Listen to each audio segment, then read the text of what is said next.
trai cái chi linh thế của tiền nè. Đó là tôi thấy là chỉ một lần thì con thì của cũng luôn là chịu lo vậy đó. chim plan Đây mà có lúc chế lo món nè. Cái này chỉ xí lúa vậy. Chỉ xí lúa của chị đi chả rồi. con thì giống nó món nữa rồi. Mà muốn ấy cũng đi mà. Chuột nãy đứa dân tao ấy. Wow, giờ có giờ chẳng quá nè. Chuột không cái chờ gió có mặt thâu lo. Không còn tao giờ còn về quá.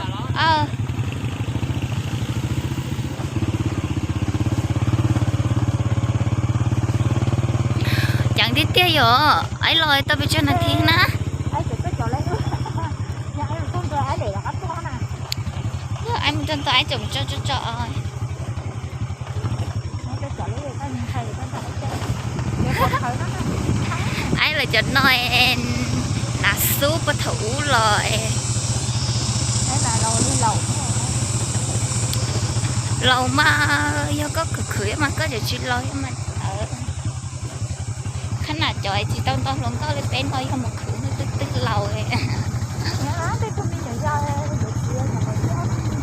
Cái tôi chỉ tao luôn có nhiều khởi như mấy nhiều gió có một giờ gì kia thì có lầu kia nên tôi chỉ bỏ để hiểu tao luôn cóอยู่trong cha ra là chị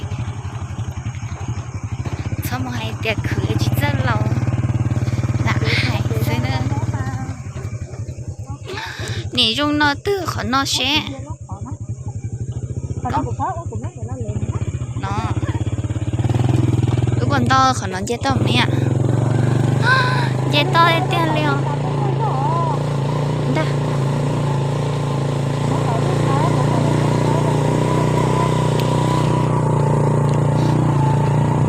cái phê một nô quá, tao này chỉ tao chỉ anh rồi, tao này uống có lâu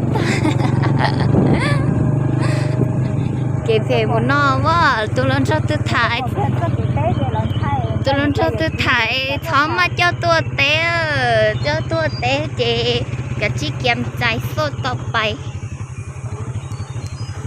cái chiếc kem trái sinh cổ kháng thi,สุดท้ายในชีวิต rồi lúc bà đen nó khô dầu chai của sự chai bà đen nó ôi giờ tôi đen là nó mí luôn liền Mỹ cái chú cái tôm à. có lúc chuyến ca đen vô chả nó